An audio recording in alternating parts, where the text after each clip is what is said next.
گندم کی قیمتیں مقرر کر لی لیکن کسانوں کے لیے مزید پریشانی، خریداری ادب بہت ہی کم۔ پنجاب میں گندم کی خریداری نہ ہونے کے برابر، محکمہ خوراک پنجاب سرکاری گندم کی خریداری ختم کرنے۔ السلام علیکم دوستو، آپ دیکھ رہے ہیں ہمارا یوٹیوب چینل 4K پوائنٹ۔ امید کرتا ہوں بھائی سب خیریت ہوں گے۔ جو چینل پر نئے وہ چینل کو لازمی سبسکرائب کر لیں، ویڈیو اچھی لگے تو لائک کر دیں۔ پنجاب میں کسانوں کو مشکلات کا سامنا، گندم کی قیمت 3000 تک گرنے کا خطرہ۔ کسان تنظیموں کے مطابق تاریخ میں پہلی مرتبہ پنجاب کابینہ نے سرکاری گندم کی خریداری عدم مقرر نہیں کیا، جبکہ پنجاب میں امدادی گندم کی قیمت 3900 روپے فی من مقرر کی گئی۔ محکمہ خوراک کے پاس 20 لاکھ ٹن سے زیادہ باردانہ موجود ہے۔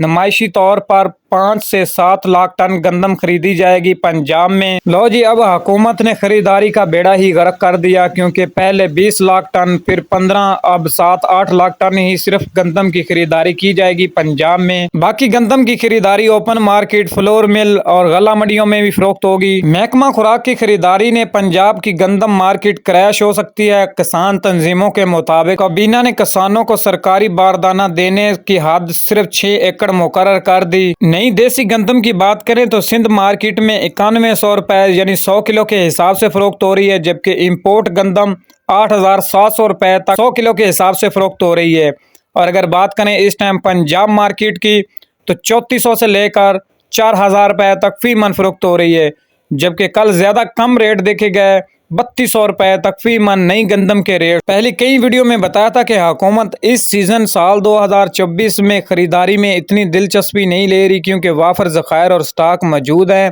اور گندم کی قیمتیں بھی اتنی لیٹ تعین کیا گیا، اور آنے والے دنوں میں گندم مارکیٹ مزید کریش کر سکتی ہے، کیونکہ ابھی پنجاب میں بھرپور سیزن بھی گندم کا نہیں آیا اور منڈیوں میں گندم کی خرید و فروخت 3200 سے لے کر 4000 کے درمیان ہو رہی ہے۔ جی تو ناظرین، یہ تھی اب تک کی ریٹوں کے حوالے سے تازہ ترین اپڈیٹ جو آپ سے شیئر کی گئی ہے۔ امید کرتا ہوں آپ دوستوں کو ویڈیو پسند آئے گی، تو ملتے ہیں اگلی نئی ویڈیو کے ساتھ۔